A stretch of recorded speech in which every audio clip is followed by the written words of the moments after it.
1,00,000 रुपये त्या काळी होते. 1,23,000. 1931 हा, तिथं होते 1,23,000 मराठी कुणबी, मराठी नाही कुणबी, त्या सगळ्या मराठी.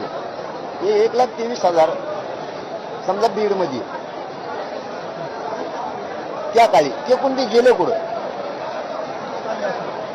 आता 1,23,000ची 5-5 पोरं जरा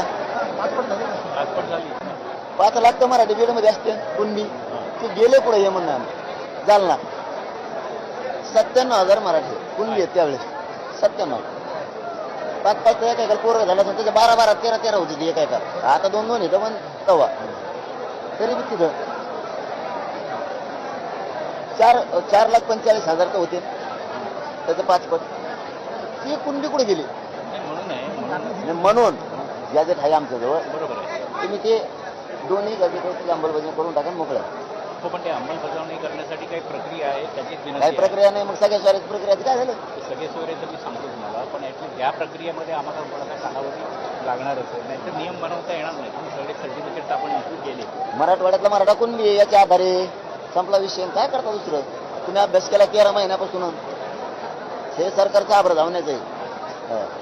तुम्ही अभ्यास केला सगळं झालं. तुम्हाला जर ते म्हणले त्याचे अहवाल देऊन टाका की आम्हाला मराठवाडा सातारा गॅजेटियरचं 13 महिने झाला अभ्यास केला, अहवाल देऊन टाका मराठवाड्यातला मराठा कुणबी आम्हाला लगेच अंमलबजावणी करायची, मंजुरी देऊन. आता राज्य मंत्रिमंडळाची कॅबिनेटची बैठक तुम्ही 1 मिनिटात देता.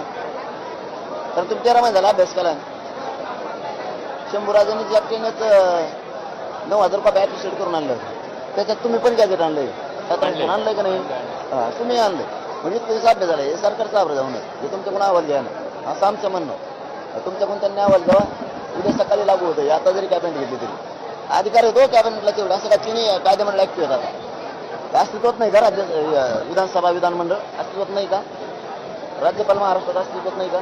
आपल्याला लगेच 10 मिनिटात होतं सगळं. आम्ही 2 वर्षात ते उकळून केलं जातं. मग यासाठी तुमचं म्हणणं आहे की काही कालावधी 1 मिनिटं सुद्धा नाही. याच्यात तरी नाही गड्या साहेब, याच्यात तरी नाही. 13 महिने अभ्यास झाला, 6 महिने काय झाला पाहिजे? तुम्ही आता याची अंमलबजावणी करावं दोन्ही गॅजेटियरची. त्या 2 याला वेळ द्यायला तयार आहेत. आणि बॉम्बे गव्हर्नमेंटला द्यायला वेळ तयार आहेत आणि औंध संस्थांना द्यायला वेळ तयार आहे. हैदराबाद गॅजेटियर आहे. सातारा संस्थांचे गॅजेटियरला 1 मिनिटं सुद्धा वेळ द्यायला तयार नाही आहे.